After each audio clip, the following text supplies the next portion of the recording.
Assalamualaikum warahmatullahi wabarakatuh. Sebelumnya, perkenalkan nama saya Mila Ayuliana, NIM 63020020086, Prodi Ekonomi Syariah. Di sini saya akan membahas tentang riba, gharar, dan maisir. Langsung saja ke pembahasan yang pertama, yaitu riba. Menurut bahasa Arab, riba adalah az-ziyadah yang artinya tambahan atau kelebihan. Secara terminologi, riba adalah nilai tambah pada pembayaran utang yang jumlahnya lebih besar dari nilai piutang itu sendiri. Besarnya tambahan itu sudah ditentukan oleh salah satu pihak sebelumnya. Menurut Al-Syarbini, riba secara istilah adalah melebihkan harta yang dipertukarkan dan penangguhan pembayaran atas harta sejenis yang dipertukarkan. Selanjutnya ada dalil-dalil riba. Yang pertama dalam surat Al-Baqarah ayat 276, Allah berfirman, "Wahai orang-orang yang beriman, bertakwalah kepada Allah dan tinggalkan sisa riba yang belum dipungut jika kamu orang beriman." Yang kedua ada hadis Rasulullah SAW yang diriwayatkan oleh Muttafaq alaih yang berbunyi dari Jabir RA, ia berkata, Rasulullah melaknat mereka yang makan harta riba, memberi makan dengan hasil riba, orang yang menulis, orang yang menyaksikan. Rasul berkata mereka itu sama saja. Selanjutnya ada macam-macam riba. Yang pertama ada riba nasi'ah. Riba yang terjadi saat transaksi jual beli, jenis barang yang diperjualbelikan dapat sejenis ataupun tidak sejenis. Akan tetapi ada penangguhan pembayaran yang terjadi. Yang kedua ada riba fadl. Riba yang terjadi apabila melakukan kegiatan tukar-menukar dua barang yang sama jenis, tetapi ukurannya berbeda dari syarat yang telah disepakati. Perbedaan takaran tersebutlah yang dinamakan riba. Yang ketiga ada ribayat. Riba yang terjadi pada jual beli atau tukar menukar yang waktu penyerahan barangnya ditunda. Yang keempat ada riba qard. Meminjamkan sesuatu barang dengan syarat memberikan tambahan pada saat pengembalian. Yang terakhir ada riba jahiliyah. Jenis riba yang berupa kelebihan jumlah pelunasan utang, sehingga jumlah pokok pinjaman lebih kecil dari jumlah yang dikembalikan oleh peminjam. Selanjutnya yaitu kaidah riba jual beli. Yang pertama, jika ada transaksi jual beli antara satu sejenis barang ribawi seperti rupiah dengan rupiah, dolar dengan dolar, euro dengan euro, emas dengan emas, maka syaratnya harus sama kualitas dan kuantitasnya, juga harus dilakukan secara tunai. Yang kedua, jika ada transaksi pertukaran atau jual beli antara dua jenis barang ribawi yang berbeda, seperti emas dan perak, rupiah dengan dolar, rupiah dengan ringgit, dan lainnya, maka syaratnya harus tunai dan boleh menetapkan margin. Yang ketiga, jika ada transaksi pertukaran atau jual beli antara mata uang dengan komoditas barang, maka tidak mesti tunai dan tidak wajib sama nilai. Yang dirujuk adalah kesepakatan kedua belah pihak. Baik, penjelasan yang kedua yaitu gharar. Arti dalam bahasa Arab, gharar adalah al-muqatarah atau pertaruhan dan al-jahalah atau ketidakjelasan. Secara istilah fikih, gharar adalah hal ketidaktahuan terhadap akibat suatu perkara atau kejadian atau peristiwa dalam transaksi perdagangan atau jual beli, atau ketidakjelasan antara baik dan buruknya. Dilihat dari beberapa arti kata tersebut, yang dimaksud dengan gharar dapat diartikan sebagai semua bentuk jual beli yang di dalamnya mengandung unsur-unsur ketidakjelasan, pertaruhan, atau perjudian. Dari semuanya mengakibatkan atas hasil yang tidak pasti terhadap hak dan kewajiban dalam suatu transaksi atau jual beli. Selanjutnya yaitu dalil-dalil gharar. Yang pertama dalam Al-Quran surat An-Nisa ayat 29, Hai orang-orang yang beriman, janganlah kamu saling memakan harta sesamamu dengan jalan yang batil. kecuali dengan jalan perniagaan yang berlaku dengan suka sama suka di antara kamu. Dan janganlah kamu membunuh dirimu, sesungguhnya Allah adalah Maha Penyayang kepadamu. Yang kedua dalam Al-Quran Surat Al-Baqarah ayat 188. Dan janganlah sebagian kamu memakan harta sebagian yang lain di antara kamu dengan jalan yang batil, dan janganlah kamu membawa urusan harta itu kepada hakim, supaya kamu dapat memakan sebagian daripada harta benda orang lain itu dengan jalan berbuat dosa, padahal kamu mengetahuinya.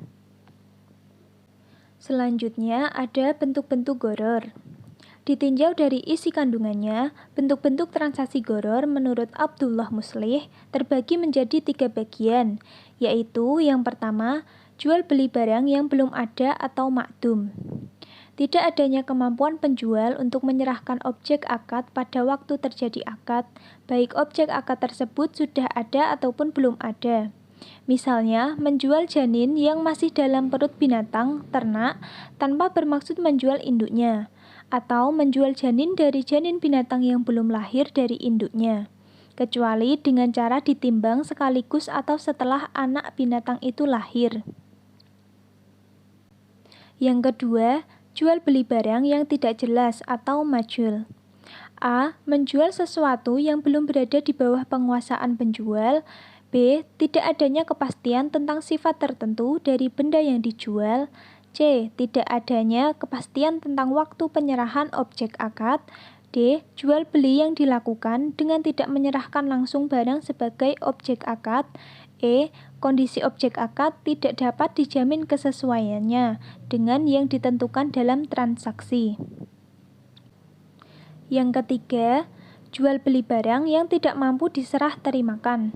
A. Tidak adanya kepastian tentang jenis pembayaran atau jenis benda yang dijual.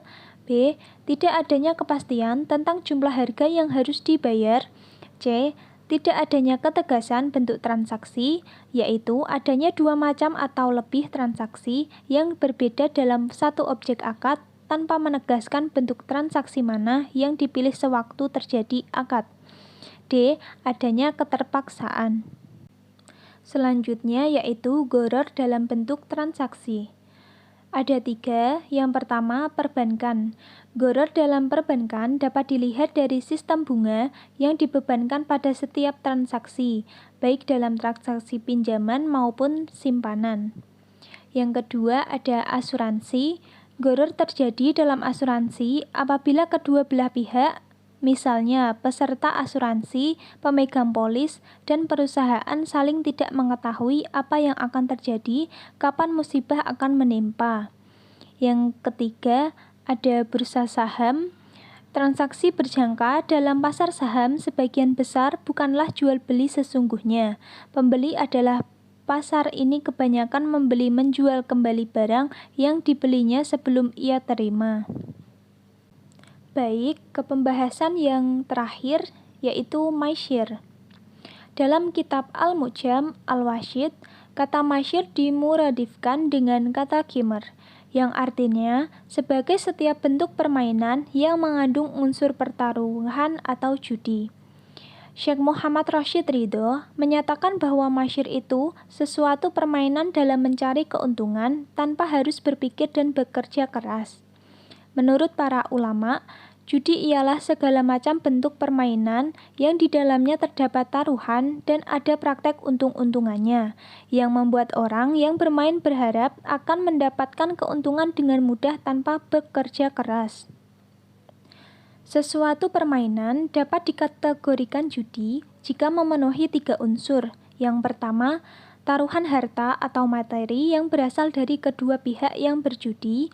Yang kedua, permainan yang digunakan untuk menentukan pemenang dan yang kalah. Yang ketiga, pihak yang menang mengambil harta sebagian atau seluruhnya yang menjadi taruhan, sedangkan pihak yang kalah kehilangan hartanya. Selanjutnya ada dalil-dalil maisir. Yang pertama, dalam Al-Quran Surat Al-Baqarah ayat 219, Allah berfirman, "Mereka menanyakan kepadamu Muhammad tentang khamar dan judi. Katakanlah, pada keduanya terdapat dosa besar dan beberapa manfaat bagi manusia. tetapi dosanya lebih besar daripada manfaatnya, dan mereka menanyakan kepadamu tentang apa yang harus mereka infakkan. Katakanlah, kelebihan dari apa yang diperlukan. Demikianlah Allah menerangkan ayat-ayatnya kepadamu agar kamu memikirkan. Yang kedua ada hadis Rasulullah SAW. Barang siapa berkata kepada kawannya, marilah berjudi, maka hendaklah ia bersedekah. Dengan demikian, seorang muslim tidak menjadikan permainan judi sebagai alat untuk menghibur diri dengan mengisi waktu senggang, sebagaimana tidak diperbolehkan menjadikannya sebagai cara mencari uang dengan alasan apapun. Lalu selanjutnya ada jenis-jenis macam-macam perjudian. Yang pertama, undian. Undian yaitu dalam bentuk lotre, loto, porkas, togel, dan sebagainya, di mana mereka hanya memiliki nomor tertentu. Yang kedua, ada taruhan. Taruhan untuk judi ini biasanya dikaitkan dengan analisa mengapa pengetahuan dari si penjudi, misalnya balapan kuda, sambung ayam, boksen, maupun sepak bola. Yang ketiga ada judi antar sesama penjudi lainnya seperti permainan domino, poker, dadu, dan lain-lain. Yang terakhir, judi antar manusia dan mesin, misalnya main jackpot, Mickey Mouse, dingdong, pachinko, maupun permainan komputer lainnya. Sekian yang dapat saya sampaikan, kurang lebihnya mohon maaf. Wassalamualaikum warahmatullahi wabarakatuh.